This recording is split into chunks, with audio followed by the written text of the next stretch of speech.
Well, I think we'll get started. So those snacking outside, please come and join us. So today we're very pleased to welcome Julie Demuth as our speaker. So Julie shared with me that she's coming up on 20 years at NCAR. Yes, so, old. Which we're very glad of. So she started as a visiting scientist, associate scientist, did her PhD while she was here, and as we know, she's now a project scientist in M3. So she has a interdisciplinary background. There was a bachelor's and master's in atmospheric science, and then a PhD in communication with a focus on risk. So, Julie studies hazardous weather, risk communication, risk perception, and decision making, and importantly, connects all that with predictability and prediction of the atmosphere.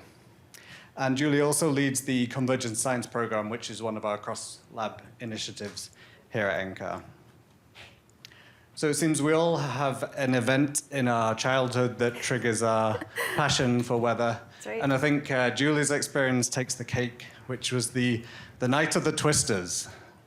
So maybe I'll just let you say more about that. I've got it on some of my slides. Okay, so I'll leave it there then. If you don't know what it is. But yeah, we're very pleased to have Julie, and she's going to be talking today about dynamic weather, dynamic people, understanding the human system to guide improved predictions of hazardous weather. So thank you very much. Yeah, thank you, James. I really appreciate it. Okay.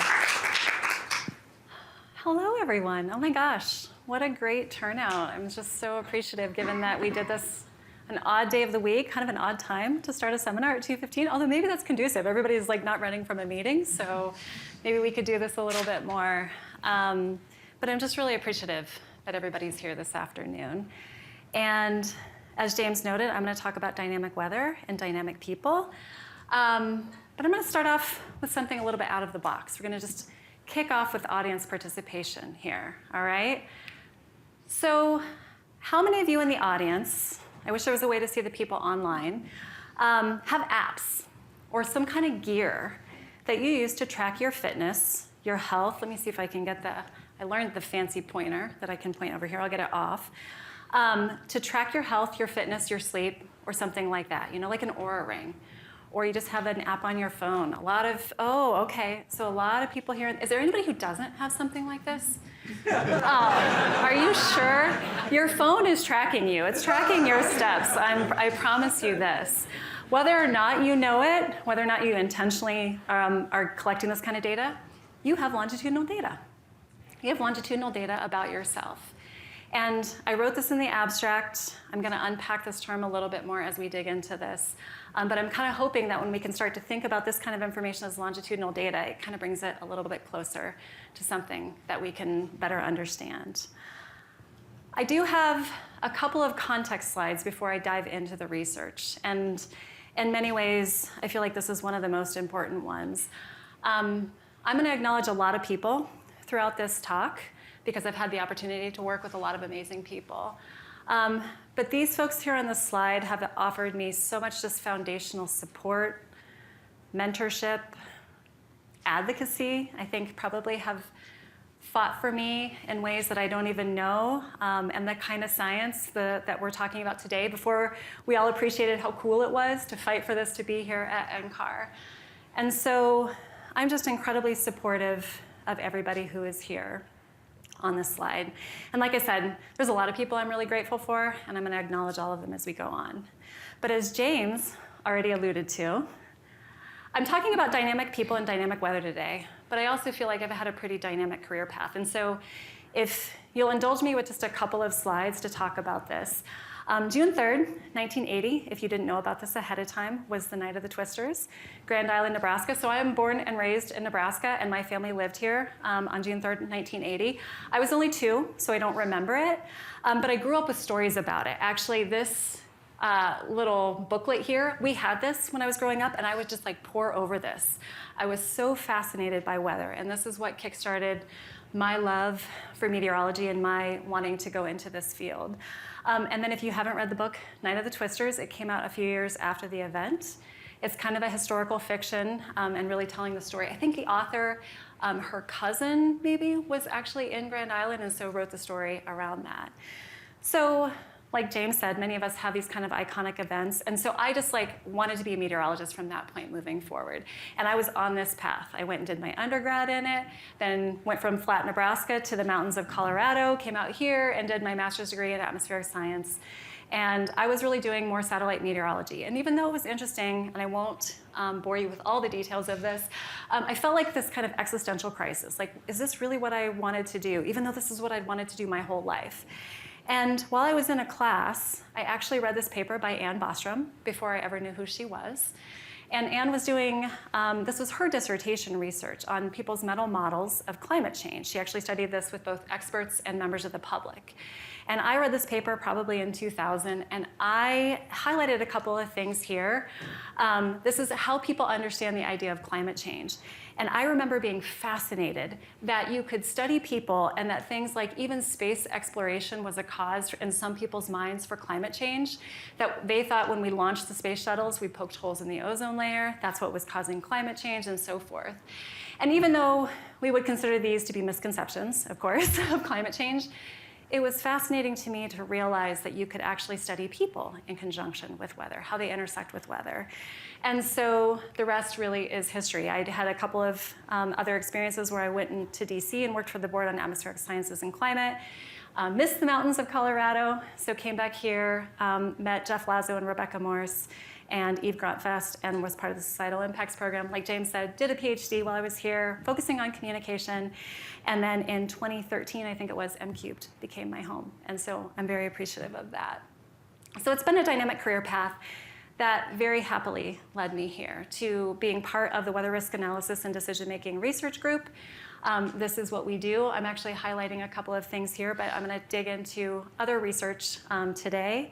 And then, as James noted, also having the opportunity to lead the Convergence Science Program, where we get to accelerate NCAR's role and leadership in the Earth system science community to think about how do we tackle these vexing problems. And I'm not going to dig into this too much. I'm going to circle back to it at the end. But if people have questions about convergence research, what I'm going to be doing is demonstrating it for you today, but we can also talk about the Convergence Science Program as well. So with that context, I know some of you have heard me talk about this before, but for some of you, this idea of longitudinal research or dynamic research is new. So I'm just going to provide a little bit of background, like a foundation to kind of bring us all along, okay? So of course, in our field, we know that weather and the risks it poses are dynamic, right? And we can sort of see this really simplistically if we look at the cone of uncertainty as it's evolving for something like Ian over the course of a few days. This middle row here, these are different images from the LA forecast office as an atmospheric river event is approaching and how they're dynamically changing how they're communicating about the risk. Or this event on the bottom is an event I actually studied with some colleagues in 2020. We can see kind of SPC's day 2 outlook.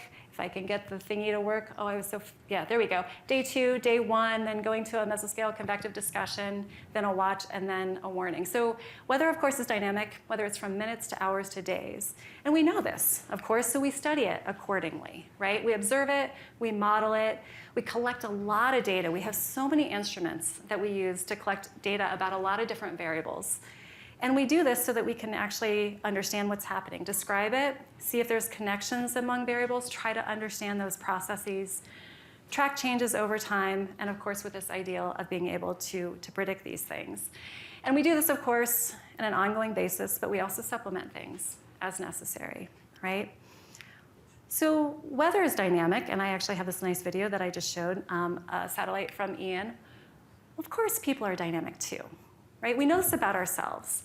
We're not static. We grow, we experience things, we learn, we have new technology that changes what we can do. We know that, of course, but let's kind of bring these ideas together. And this is really the big question that underpins so much of what we do. Are people dynamic in response to dynamic weather risks? Okay? So really, if you look at this visual on the right-hand side, really thinking about how does the natural system really drive the human system or the social system? That's really what we want to dig into more here today.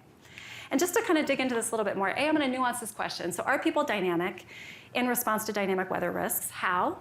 In what situations? when, who is dynamic, but then let's also back up. Why do we even want to ask these kinds of questions, right? Why do we need to develop this knowledge? Well, a key reason is because we put out so much forecast and warning information. We actually don't have systematic ways of determining how effective is that information that we're putting out. We have opportunistic ways, but on a regular basis, how effective is this information for doing what we want or hope it will do? Maybe we can use this information to improve the development of research tools for forecasters. Or, connecting back to the title of the talk, how do we think about where we most need to improve predictions, right? Is it changing some of the messaging? Do we need better skill? Do we need to predict different kinds of things?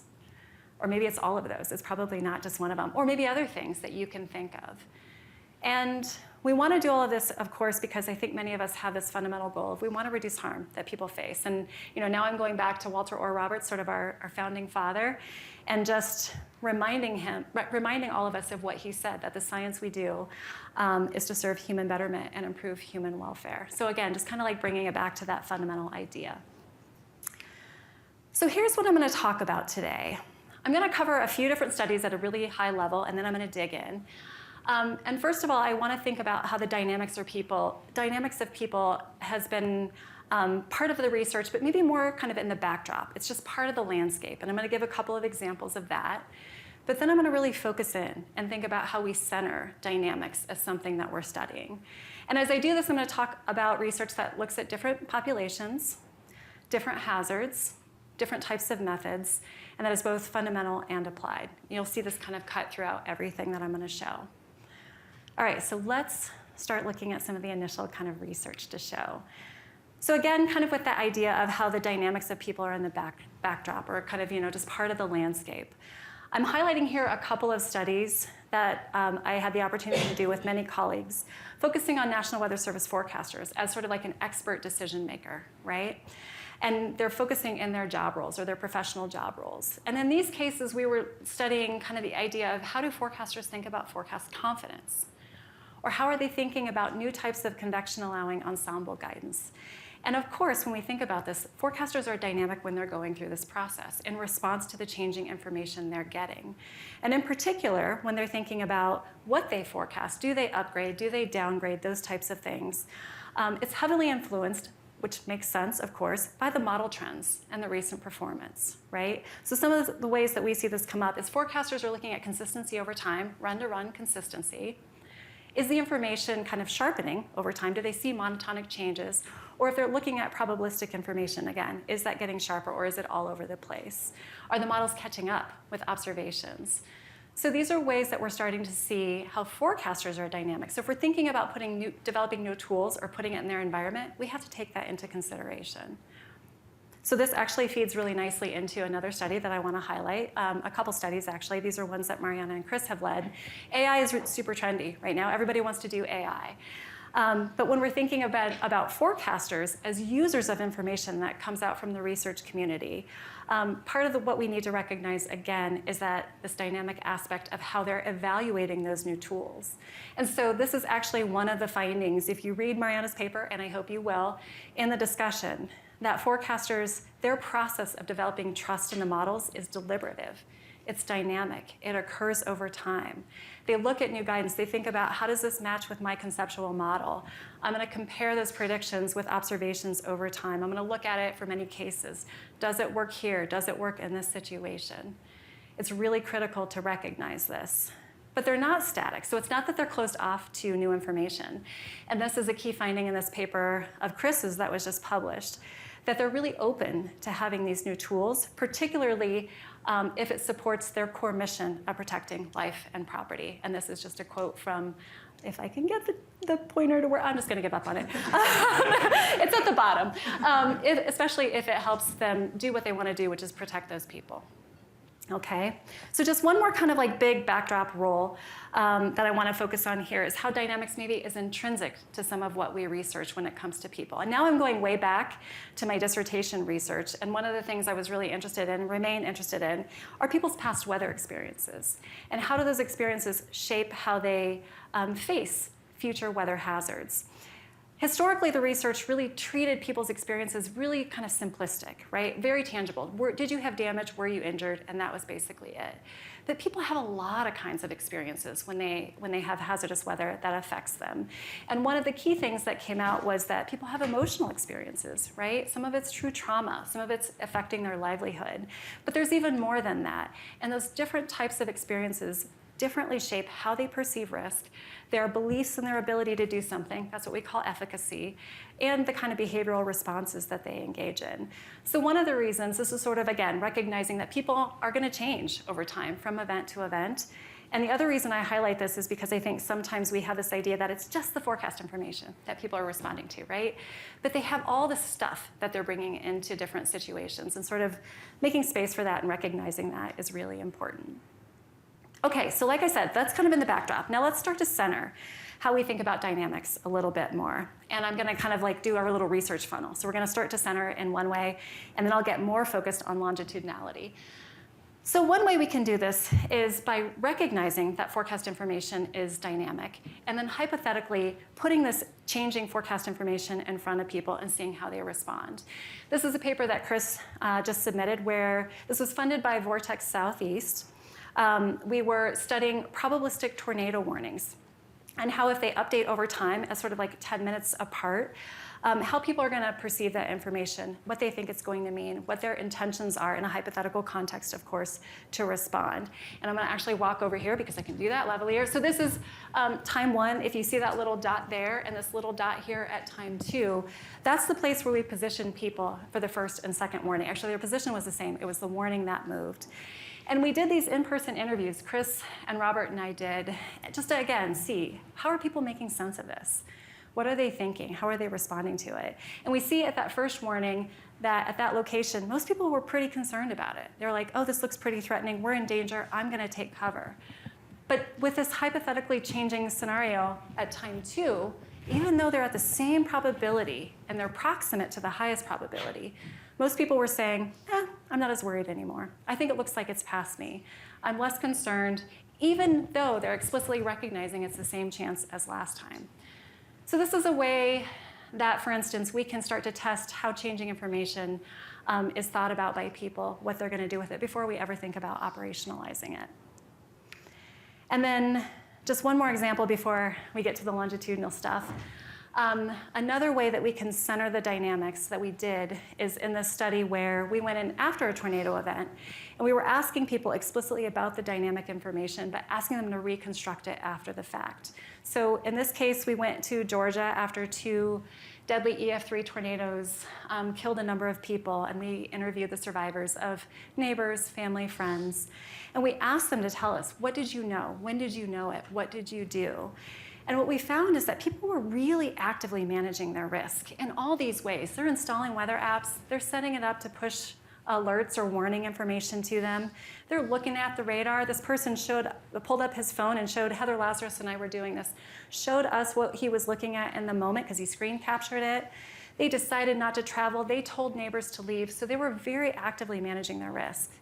But what we found in this situation is it wasn't the forecast information that was the barrier. It was the fact that most of these people had no safe place to go, to shelter. And you can see those quotes over and over. There's nowhere to go.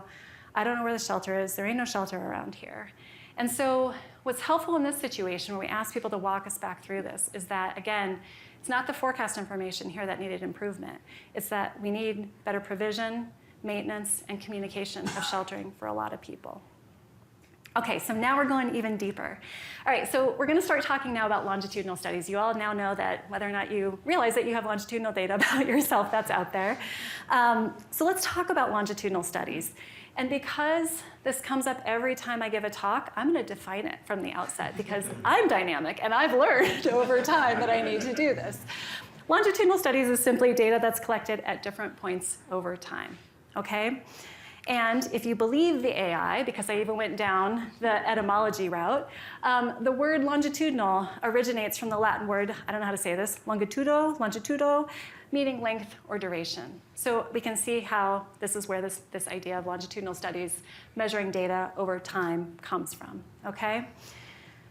There are different kinds of longitudinal studies. I'm going to highlight just two, and then we're really going to focus in on one of them.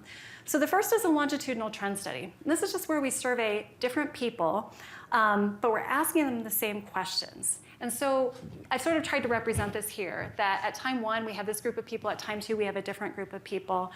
And what we're able to do with this is examine whether there are changes, but at a population level. We can see kind of just, if I survey these 100 people, and then later on these 100 people, some percentage of them shifted. But I don't know who shifted necessarily. And this is really popular. When you think about this, just think about public opinion polling. Think about all the news you read about how do you feel about this candidate, who are you voting for, what are your views on climate change. I mean, this is something that's really common in society. So this is one kind of longitudinal study. This is not what I'm going to focus on today. Instead, what I'm going to focus on is this other kind, which is what we call a longitudinal panel study. And here, we're asking the same questions of the same people over time, as I've sort of tried to depict here. And this is what lets us see how individuals are changing. Are they changing? Who are they? Who is changing? When are they changing?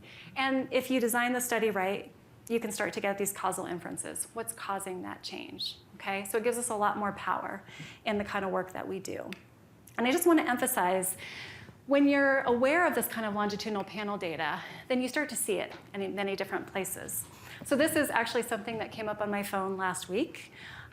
This, I think, was the Washington Post. A new study shows social media use predicts future depression in tweens. And this is actually where longitudinal panel data is so powerful, because it can help us disentangle these things where we don't know the direction of causality, right? Is it that social media use causes depression, or that people who are depressed use social media more, right? And unless you have longitudinal panel data, it's hard to disentangle those complex relationships. But this article was referring to a paper that just came out in JAMA, and so I highlighted that there. But if you need other examples, very common in health, right? So that we can see if you're doing certain kinds of behaviors, how is your cardio health? There's the big women's health initiative that was in the news not that long ago. Also very common in studies of childhood development, or as people develop overall. And on that far right-hand side, this is one of the really early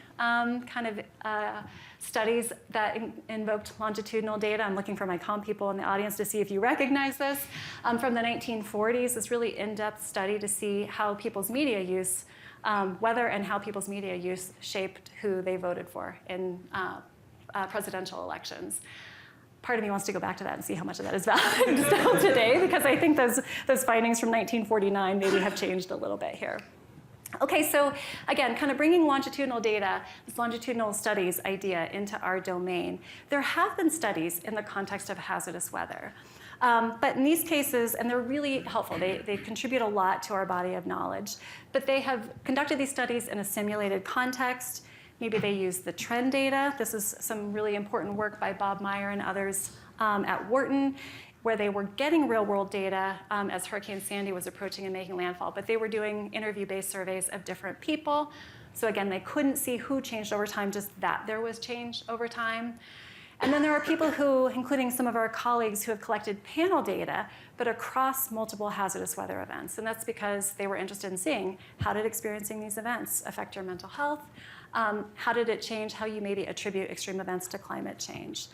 But let's go back to that bigger question that I asked a few slides ago and nuance it. So it's not just are people dynamic in response to dynamic weather risks, but let's dig in a little bit more. For a given real-world hazardous weather event, while it's threatening, right? Because what we do here is really think about how do we improve those predictions? How do we think about predictability? So can we kind of center it in that space? And again, who's changing, who's not, how and when do individuals change? So this is where we need that longitudinal panel study data.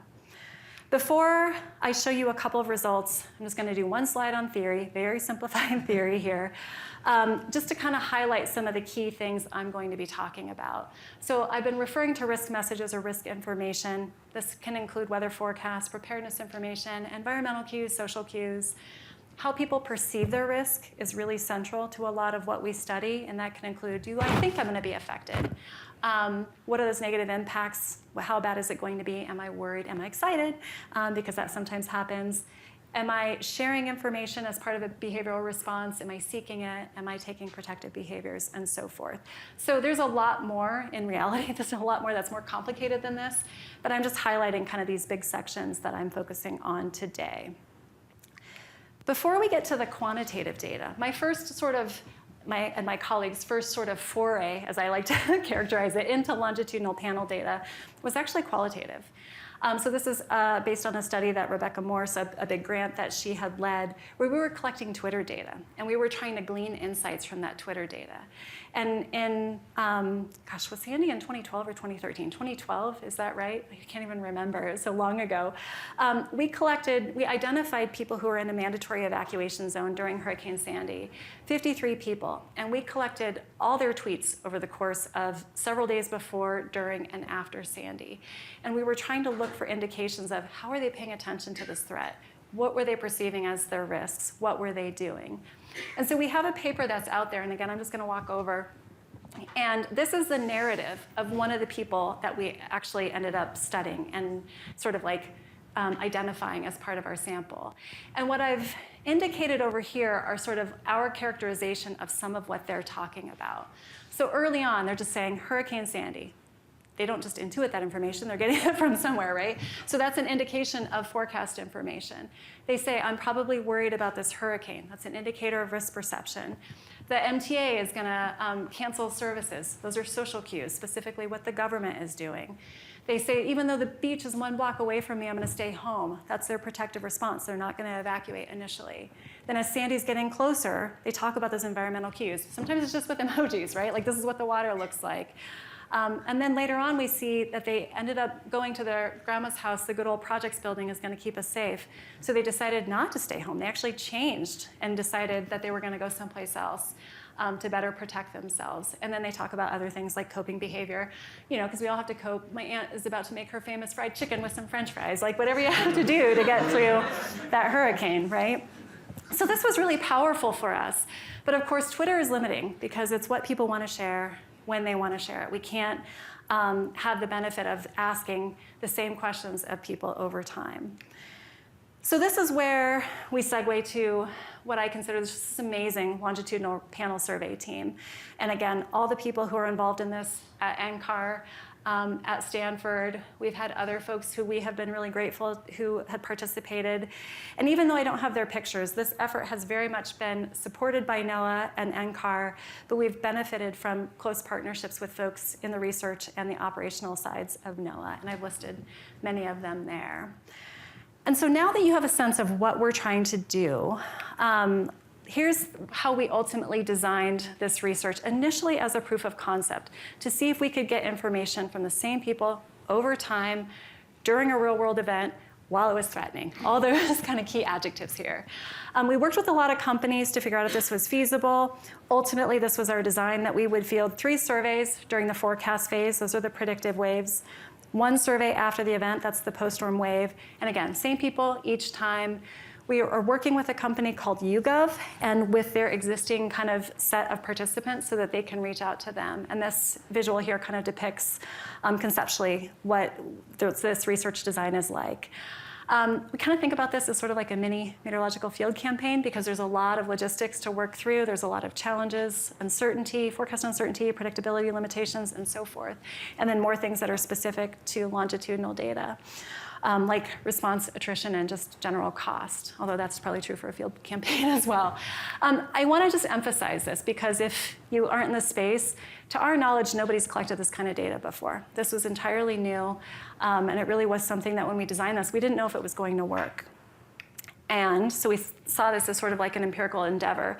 We first did this in 2020 for Hurricanes Laura and Marco. At the time, this was the only shot we had, just one time, see what will work, and then maybe learn from it. We were so thrilled, I think, that it actually did work. We were able to, based on where Laura and Marco were threatening, field this survey in these zip codes that I've labeled here, up to 50 miles inland. We did get 3 predictive waves in and a post-storm wave, and we got over 1,000 people responding to our first survey. Remember, this was in a 24-hour period. And then we got over 1,000 people responding to the second one, and the third one, and the fourth one. And then we got funds to do it again, and so we fielded for Henri in 2021. And you can see that that was also successful. And then we got funds to do it again, and we fielded for Hurricane Ian in 2022. And in this case, we decided to go a little bit further inland, fielded up to 100 miles inland from the coast.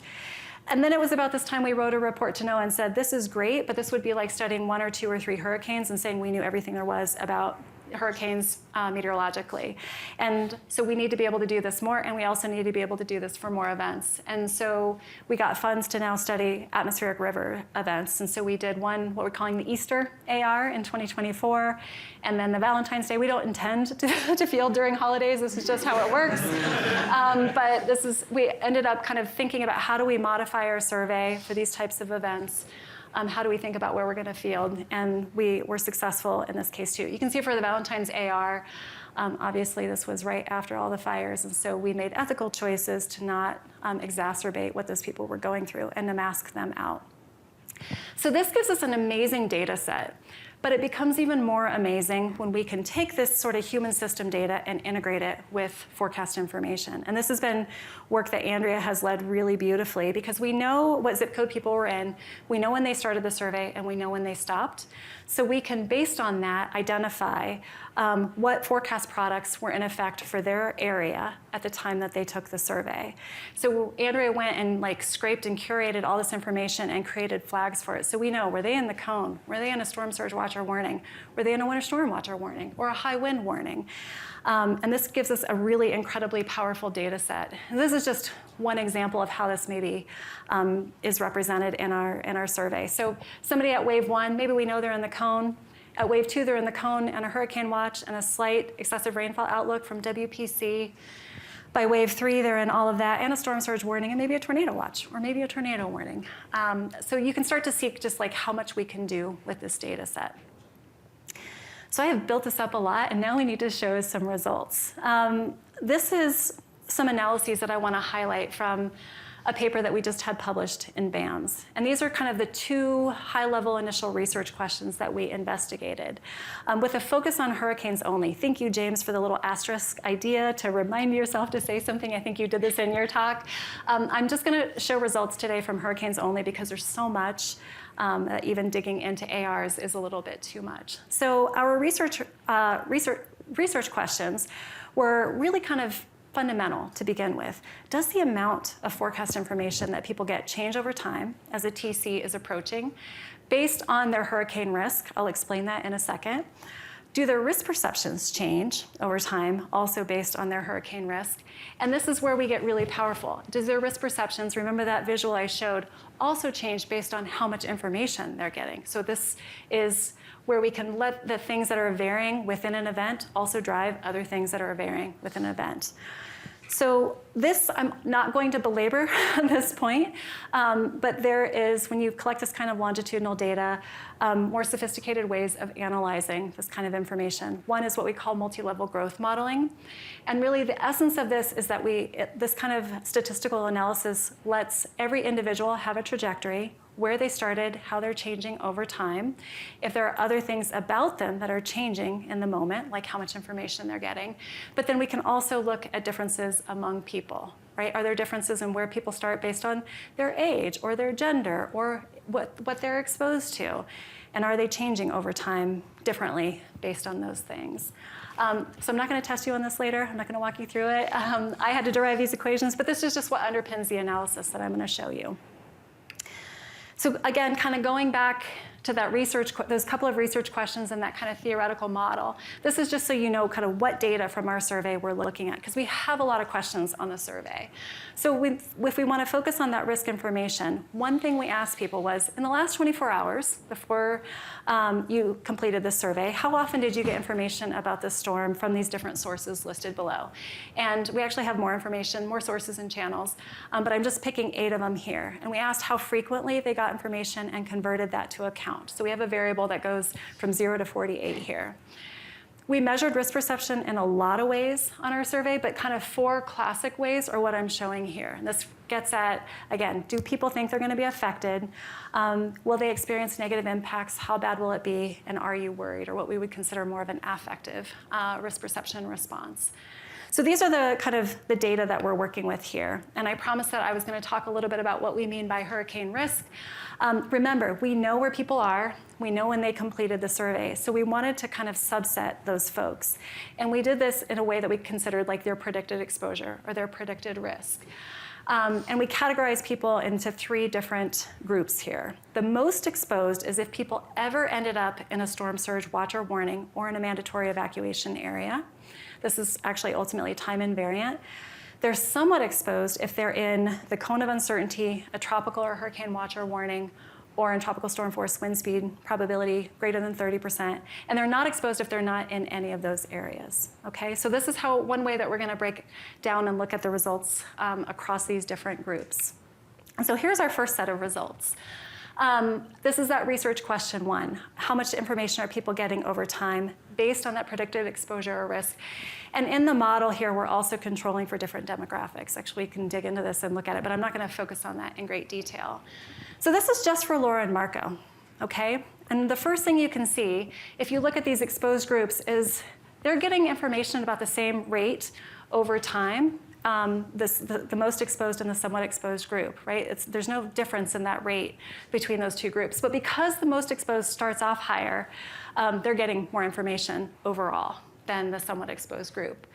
The people who are not exposed are starting off at about the same level, but they're actually decreasing how much information they're getting over time. One thing I should have said here, I'm sorry, I should have oriented you to this. 0 is landfall. We adjusted this so that we could actually look across all 3 hurricanes, kind of standardize it and look at them a little bit more equally, if you will. So 0 is landfall. 5 days before that, or -5, is when we first started fielding our survey. So this is like, it seems pretty intuitive here, right? But this is the first time we've ever seen these kinds of results. And I kind of want to show what comes out of the model here. This is where you can see you actually can look at differences among groups. We can see that people who are older, who are not male, and who are not white are actually getting more information overall over time. If we want to dig into this, we certainly can. And like I said, this is the first time we've seen stuff like this. So I mentioned I did my master's degree at CSU in satellite meteorology. I'm going to go back to the TIROS-1 satellite, first operational weather satellite. For me, this is what this kind of is equivalent to. The first time we were able to start to see some things and then realize, like, oh, what is that pattern? How do we sort of think about if this is representative? How do we make sense of what we're seeing here? But it really is novel. It's foundational. And there's just so much that we can build on from this. So this is Laura and Marco. This now lets us look across Laura and Marco, Henri, and Ian to see how there are different patterns across these different storms, right? And I'm just going to go ahead and put this up. So for Henri, we actually see, so there were very few people who were not exposed. We're not plotting that. But this is where we see kind of the sort of steepest slopes, right? The greatest rates of change with how much information people are getting in that most exposed and the somewhat exposed groups. For Ian, we see all 3 categories of people are increasing over time. So even the people who aren't exposed are getting more information over time. And this could be because maybe they just weren't exposed yet. That was a potential case for Hurricane Ian. Or it could be that Hurricane Ian was so potentially threatening that people were paying attention to it, even if they themselves weren't at risk necessarily. I'm going to dig in a little bit more here to Henri to see maybe why those slopes are the steepest. So that's what the cone of uncertainty, which we recognize is only representative of certain things, but that's what the cone looked like when we made the decision to field. At wave 1, when we first fielded the survey, that's what the cone looked like. There were no watches in effect at that point in time. Halfway through wave 1, those watches went up. The cone shifted west and encapsulated quite a bit more in terms of population. And the forecast from NHC were that Henri was going to be the first hurricane to make landfall in the New England area in like 30 years, right? So we think that maybe that was what was really starting to drive how much information people were starting to get, that sort of like steep increase. And then by waves 2 and 3, those warnings are up. But by that point, NHC had backed off and said, no, actually, Henri is going to make landfall as a tropical storm. And this becomes relevant when we start digging into those risk perception results, which is what I'm going to show next, just for Henri here. So again, here's what we want to look at is how do people's risk perceptions change over time based on that predicted exposure, and now based on how much information they've been getting as well. Okay, and so when you want to think about this, there's a lot of different trajectories that people can have based on how much information they're getting. We synthesize this in 2 plots that are really meant to represent more of an envelope of the amount of information that they're getting. So that first plot are people who got 3.1 pieces of information. This is the mean minus 1 standard deviation. The bottom plot is people who got 21 pieces of information. That's a lot, but that's the mean plus 1 standard deviation. And even though it seems like a lot, if you've done research with people, when they're at risk of these kinds of events and things are wall to wall, they're just getting so much information. It actually probably is quite reflective of how much information they're getting. So a couple key results here. There's no effect of exposure over time. So if you look at these lines, the most exposed and the somewhat exposed, they're basically the same across these two plots, right? Or within each plot, they're the same as each other. But there are effects of how much information people are getting. And maybe not what we would have expected. People's risk perceptions increased over time when they got less information. They decreased over time when they got more information. Okay, so maybe not what we would expect to see necessarily. So let's dig into this a little bit more. Remember, this risk perception index consists of those 4 items that I showed earlier. Well, let's just kind of like deconstruct that again and see what's going on here. This set of plots on the left are, again, those people who did not get that much information. You can see that over time, they're likely to think they will be affected. They're going to experience negative impacts. Those impacts will be severe, and they're worried, even if these are pretty shallow, they're still increasing over time, right? But the people who got more information, they still thought that they would be affected. They still had those increasing trajectories over time, but they were less likely to think that they were going to be negatively affected, that it was going to be severe, or that they were worried about it. And remember what I showed on the previous slide, that by waves 2 and 3, Henri was forecast to weaken and be a tropical storm at landfall rather than a hurricane. So this could be what's going on there, that they're getting more of that updated information. And so even though their risk perceptions were higher, they're like, no, actually, it's not going to be that bad as time goes on here. Okay, so just a couple more. I want to make sure we have plenty of time for conversation. A couple more exploratory analyses. This goes beyond the BAMS paper. So like I said, we ask a lot of different questions on these surveys. One other one that we asked about how much the kind of risk information people are getting is, during the last 24 hours, how important was different kind of information to you?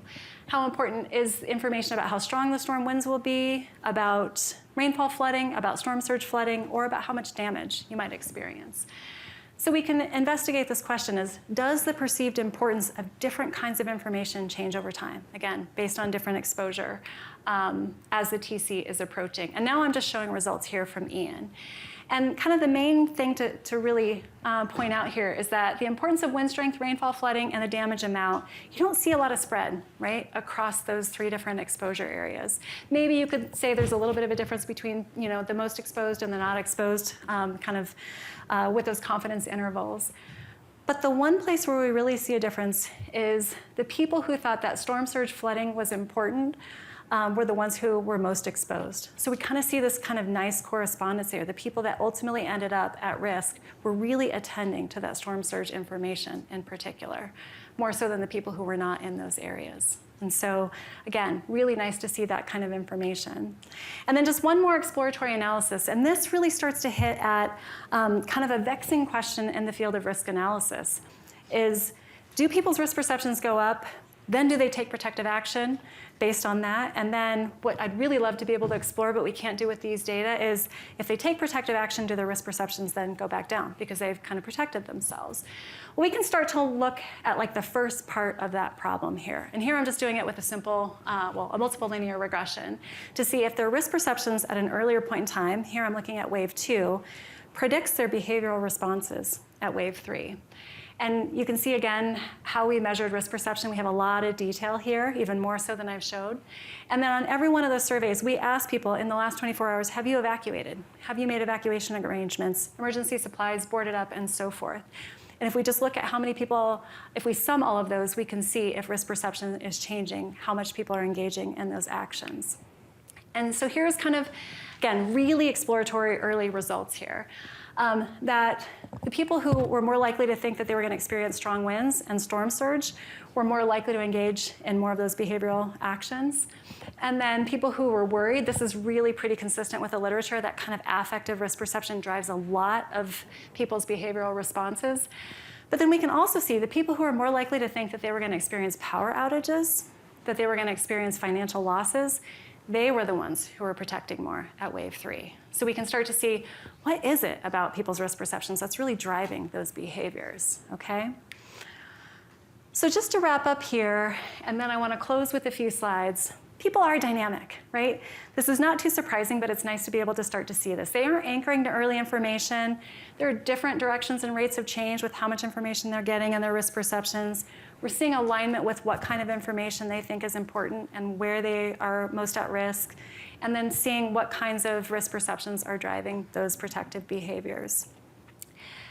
In addition to all of this, there's so much more work that we can do, even with the existing data. So very quickly, Andrea Schumacher is leading efforts to look at this data in near real time to see if, kind of in the same analog as what we do in forecast information, can we identify if people maybe aren't fully appreciating their risk, and then think about, can we do some risk messaging interventions? This is just an example that she did retrospectively for Ian to see where people who are on the West Coast, maybe who feasibly were in a storm surge watch and warning, didn't think that they were, so that we could identify those people and try to push that information to them.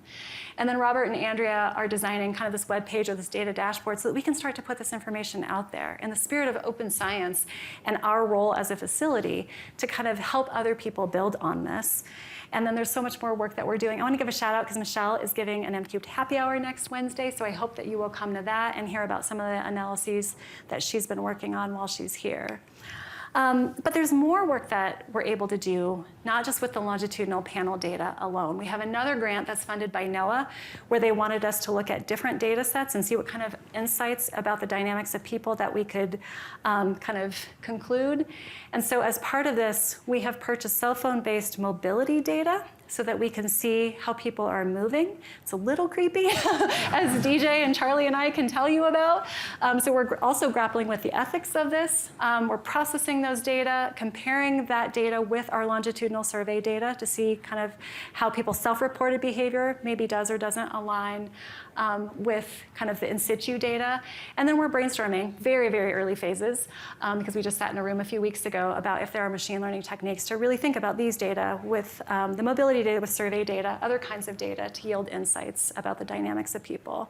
So please, talk to DJ, Charlie, and me, or others if you have questions about that. And then just to wrap up, looking ahead. So I will forever want more data. I think that's true for all of us. But I very much believe that we do need to expand and scale this kind of data collection. Again, 3 hurricanes, 2 ARs doesn't tell us everything that we need to know about those hazards, but we need to think about how do we change the design of this or apply the design of this to other kinds of hazardous weather, whether it's kind of the longer fused, sort of like aerially broad types of storms like winter storms and heat, but also what about those rapid onset, the spatially localized events, fire, severe weather? Wouldn't it be great if we could see what information people were getting and how they were responding there? Also something where we have to grapple with the ethics of this though, and we've talked about this. How do we think about modifying our data collection approaches, maybe on finer scales, rather than surveying people for 24 hours, having an interval and another 24 hours? Could we survey people multiple times a day to figure out what are you paying attention to now? What are you thinking now? What are you doing now? And then this is really kind of the biggest need moving forward, in my view, is how do we think about integrating these data with other work that's going on at NCAR, with the modeling and observational efforts, so that we can tackle problems that these efforts alone can't do. And I'll just go to the punchline to say, let me know if you want to brainstorm this, because this isn't something that I alone can think about how we do. I mean, these are just some ideas I have. How do we think, can we assimilate these kind of data into our NWP or AI models? Can we couple these sort of research approaches to learn more about high impact phenomena? Maybe it's rapid intensification, heavy rainfall with people's responses. Can we model and predict the impacts and then think about, if we're doing that, how people are responding? Or certainly there's a lot of other ideas that, again, is something that we would generate better as a group than me individually. And then the final thing I want to leave you with, I promised I would touch on convergence in team science. It was hard for me to know how to emphasize this as strongly as I wanted to, that nothing I shared today would have been possible without all the amazing people that I had the opportunity to work with. I did a rough count of all the people that were co-authors, and I think there were at least 40 distinct people there across different kind of areas of expertise in meteorology, anthropology, sociology, psychology. I mean, just so much amazing operational folks, so much diversity of expertise that I think shaped so much of what we do.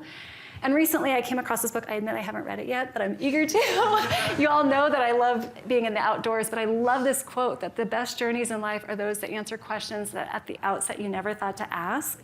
And I think about this with the science. All these questions are things that at the outset I never would have dreamed to ask or been able to do myself. And his subtitle is Adventures at the Edge of the Map.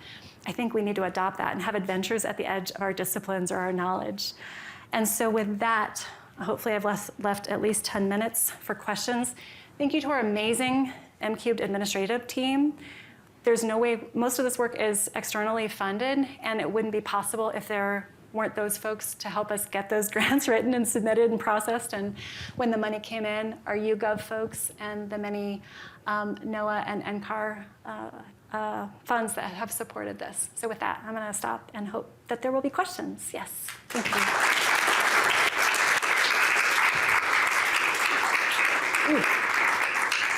Okay, fantastic stuff. Thank you, Julie. So yeah, time for questions. Or comments. I'll kick off. Yeah, I was curious if you could say a little bit more. You hinted at it in having cell phone data and actually seeing if people report and do the same thing. Like, you know, how do you deal with data error, you know, instrument error in your field? I was just curious if you could say a little bit about that. So you mean like in our survey instruments? Yeah, like, you know, there's... Yeah. Great question. I'm just fascinated by that, yeah. So there's a lot of different ways we can think about error. We'll start with measurement error. So one of the things, I didn't talk about this, but many of those questions that we ask on our survey are questions that have been developed and validated by other scholars, right? So they have already thought about like what are the best ways of, if we want to measure risk perception, that this is how we do that. So that's kind of a measurement error perspective. We can dig into that quite a bit more. We're sure that we have error in terms of our representativeness. So because of the nature of our survey, we're just trying to get as many people to respond as possible in a short period of time. We have been able to try to incentivize people so that we get more diversity in our sample, so it's more representative of those kind of areas that we're surveying from. In fact, if you look in the BAMS paper there, what we do, one way we think about that is we look at the demographics of our sample and then compare it to American Community Survey data so that we can see how close we are to matching those folks. One other more vexing challenge that I think as a team we have to think through is that with longitudinal data, because you're asking the same questions of the same people, you're queuing them, like at wave one. And so there is some work in the literature to think about like how do we try to manage for that kind of panel conditioning is what they call it, if you're priming them to think about something. But it's so hard to know that because you don't have the counterfactual. Like you can't measure if they hadn't known because you have to ask them if they knew, which is a function of measurement, right? So there's just a lot of different ways that we think about it and grapple with it. It's a great question, Gretchen. Thank you.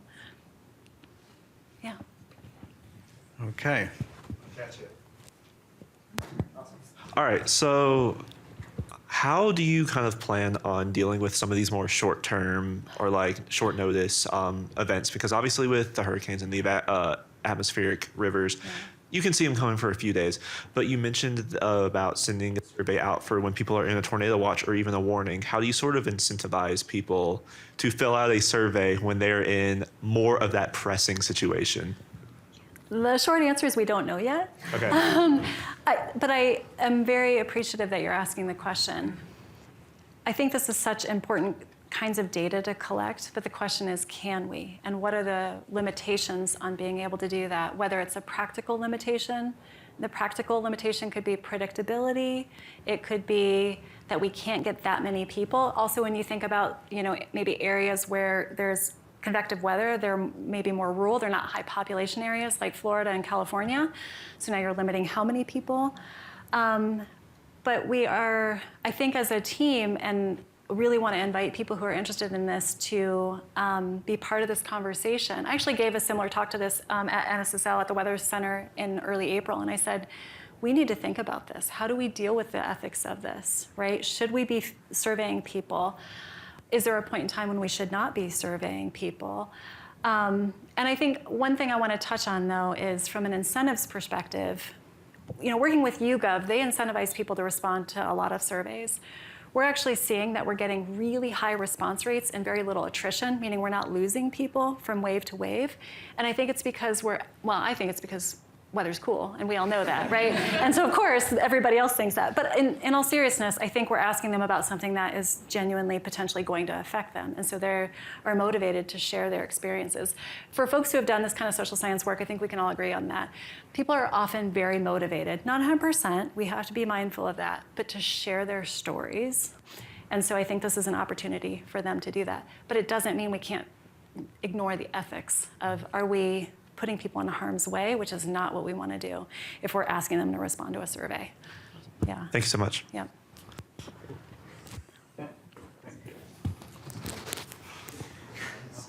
So kind of along the lines of the ethics, we talked a lot about, I guess, the ethics of surveying people.